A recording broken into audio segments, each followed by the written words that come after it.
good morning,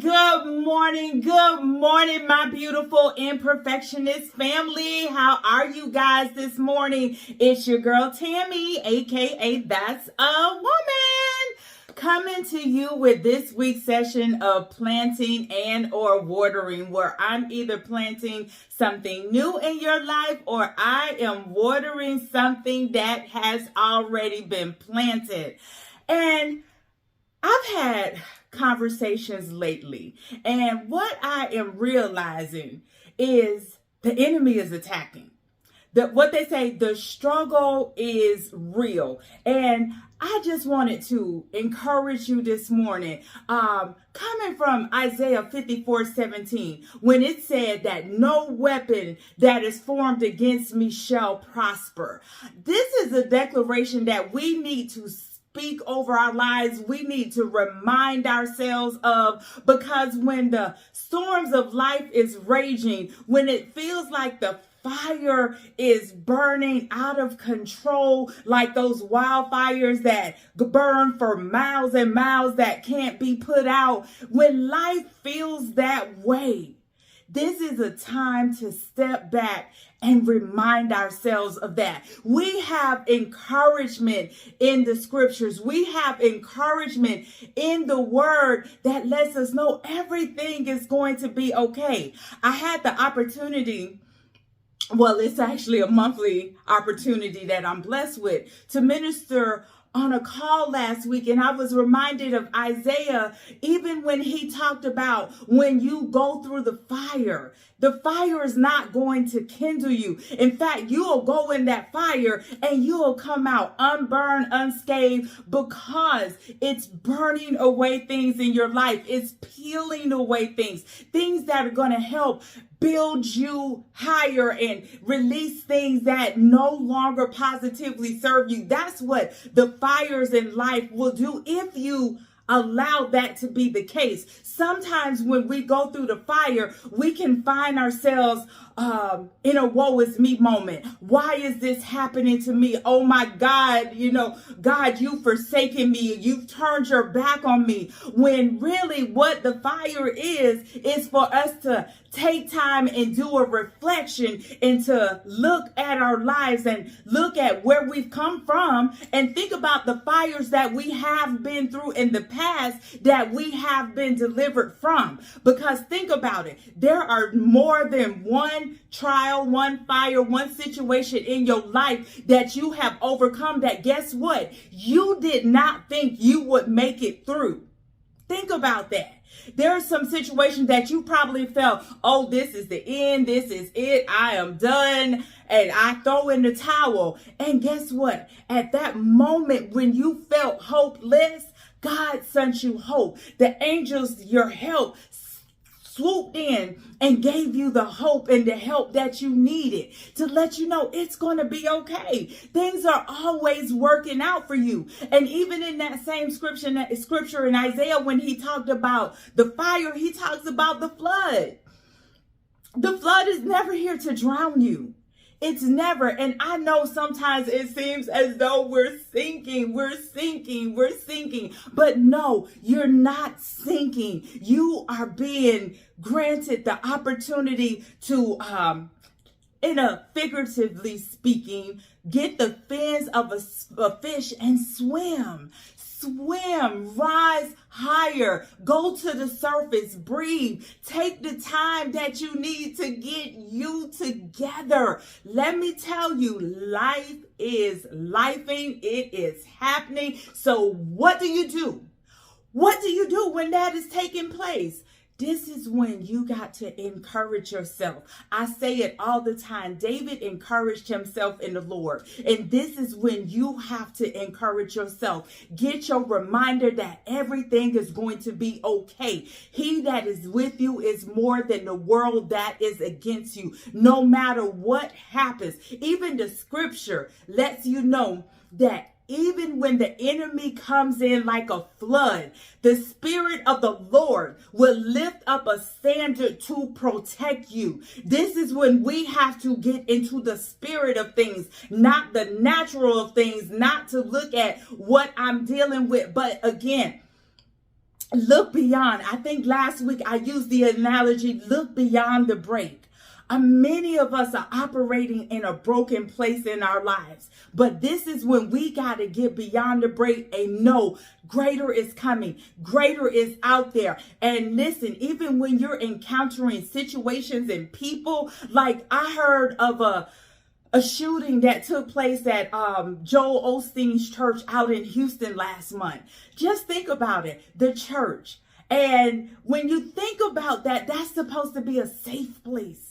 That's supposed to be where people go to fellowship and encourage one another. But here's the thing, even in the midst of that happening, there are some people whose minds are not there. And therefore, mental illness is an issue that needs to continuously be addressed. People need to be granted permission to get the help that they need to help overcome those things. And listen, I say it all the time. People have learned to normalize dysfunction. And let me tell you, dysfunction operating in that is not the intention that your spirit, your higher power has for you. Your higher power wants you to thrive. We have to let go of the victim mindset, the just surviving mindset. If John 10 said, for us to have life abundantly, that's the mindset we need to operate in. And as long as we continue with the mindset of this is how I am, this is how it's going to be, I don't have to change, I'm not going to change. People, we do not change. We should be on a constant change. The one thing in life that is constant is change. And one thing we know that we will get ran over if we do not adjust. Just like I use the analogy, I have to go back to things of the palm trees in the midst of hurricane season. They're going to bend, but they're not going to break. We need to have that resiliency. And that's what we have to remind ourselves when the weapons are forming. When the weapons are forming, we have to be resilient. We can make the declarations. It's not going to prosper. We can make the declarations. I am more than a conqueror. We can make the declaration. I can pull down these strongholds of my life. We can make the declaration that even generational patterns that have taken place in our life, we can disrupt those patterns. We can break them and we can be like, no, I'm the first in my family that's going to rise higher. I'm the first one that's going to elevate. I think I shared with you guys last week, you can declare, I'm going to be the first millionaire in my family. And guess what? If you're a family with millionaires, you can declare you're going to be the first billionaire in your family. You have the opportunity to make the declarations and get laser focused on it. I'm always saying stay focused, stay focused, stay focused. And let me tell you, life and situations, those forces of darkness, those evil forces will try to snatch you out of focus, but don't give in. And I'm going to tell you, it is hard, especially when you got this fire raging, that storm flooding, and this happening over here, and it just seems like trouble is coming at you on all sides. But what did I just say a moment ago? No weapon formed against you shall prosper. And when they come in like a flood, the enemy is going to lift up a standard to protect you. It's just like, and I'm not sure if I said it on this or on a prayer call, but it's just like Jacob. Jacob was in a fight. Jacob knew he needed a blessing, and he made up in his mind that he was going to wrestle with the angels all night long until he got his blessing. And I know sometimes you get tired of fighting. You get tired. Oh God, you get tired. But let me tell you, don't give up the fight. Do not give up the fight. The fight is actually a fixed fight. When you get that, I heard that analogy, that terminology years ago. And just think about it. It is. And when I say fix, I'm saying you have the victory. The victory is yours. How do you see yourself? Do you see yourself victorious, or do you see yourself as a victim? Do you see yourself where you're going to cut loose and run? Or are you going to stand and fight the fight? Because here's what happens. And I've learned this repeatedly in my life.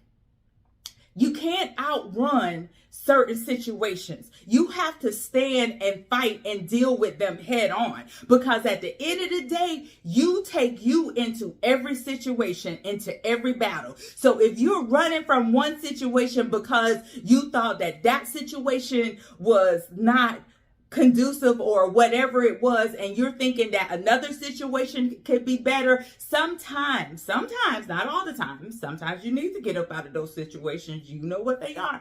Sometimes you can find yourself jumping from the fire into the frying pan into the fire. And that's what we, as the empowered, victorious, imperfectionist, imperfectly perfect people that we are, we don't want to continue those patterns. It's time for us to take authority and control over it and learn what it is we are destined to learn from the situation. Heal while we're in the situation. Grow from the situation and use it. Use it as a propelling, a stepping stone. As it propels you. Yeah, I got a little tongue tied there. Yeah, you know, it happens. Remember, imperfectly perfect. Yes, I am. So use it as a propelling moment to step into your destiny. Because one thing you know, destiny is in front of you. Destiny is not behind you. And if you're in a dark place, destiny is not where you stand. It's not where you stand. It's what's in front of you. Remember, what's the saying? In fact, there was a song by Donald Lawrence, "The best is yet to come." Remember that. It is. And even Eden, one of his songs, Get Back to Eden. Eden is a state of mind. A state of mind that lets you know that in the midst of everything, you can have peace. When the floods are flooding, when life is lifing and the storms are raging and it seems like those weapons are forming, you can still have peace. And peace that surpasses all your natural understanding, especially when you're in situations that don't make sense. Let me tell you, you can have peace. You can be happy. It's hard, but I'm telling you, I'm being constantly even reminded myself, you gotta make peace with where you are in order to get to the next level. You gotta understand those weapons that are forming in your life, they're not to hurt you. They're a lot of times to get your attention. Which direction do I need to take? How do I change the trajectory of my life? And you know, a lot of times we get caught up in patterns of doing the same thing over, expecting a different result. How do you change the narrative? Because that's the definition of insanity. And you don't want to continue to operate in insanity, again, because it's what you've always done or because it's comfortable, it's familiar. I feel a shifting is occurring, and the shift is for us to, one, shift our mindsets, shift our focus, because I'm telling you, we're in a time that needs all the positive energy that we can put out into the universe. A time whereas that we can be the ones to say, you know what? I am the one that's going to declare the goodness of the Lord in the land of the living. As we're living this time-space reality, we're going to declare and believe to see the goodness. The scripture says, I would have fainted lest I believed to see the goodness of the Lord in the land of the living. And then I'm going to throw another scripture at you. It says that I will lift up my eyes unto the hills from whence cometh my help. Knowing, that word, knowing, I talked about it in a couple weeks. Knowing my help, my strength my power, my joy, my love, everything I need, it comes from the Lord. Take that scripture, marinate on it, think about it, let it resonate, spend time with it, add words to it, add whatever it is that you are in search of, add it to the scripture. Because here's the thing, the scripture lays the foundation, but you get to insert you in it. You get to insert what you need. So remember that. Hold on to that. And that's your assignment today. What is it you're seeking? What is it that you are desiring from all your supernatural forces that are here to help you? Because a whole lot of unnice, let's see, not so good forces have shown up in your life. What is it? Think about it. You have help. I say it all the time. Engage your help. Engage your strength, your power to walk in the authority that is you. You are the most powerful person that you know, whether you know it or not. I'm here to speak it and to remind you of that. Okay? So, with that, I am going to bring this session to a close. And as always, I thank you guys so much for tuning in, listening to what the Spirit has to say through your girl. And I hope I have said something to help encourage you today, to help sharpen you, to motivate you, even give you something to think about, to figure out what you need to do on the next step. So, and if I have, I ask, give your girl a thumbs up or even drop me a comment and let me know. And if you know someone who can use the words that I've shared today, please share this with them as I am trying to spread hope all around. And if you are not a part of my Imperfectionist family, I invite you to subscribe so that you will be aware of when I drop more nuggets. So listen, until the next time, I want you guys to walk in your power, walk in your authority, focus on that scripture my help comes from, and with him, I have power, I have love, I have joy, I have peace, whatever it is, fill in the blanks. Listen, your life is a story. You get to write it the way that you desire to do so. Until the next time, continue to be the amazingly, imperfectly perfect people that you are, and have a blessed day.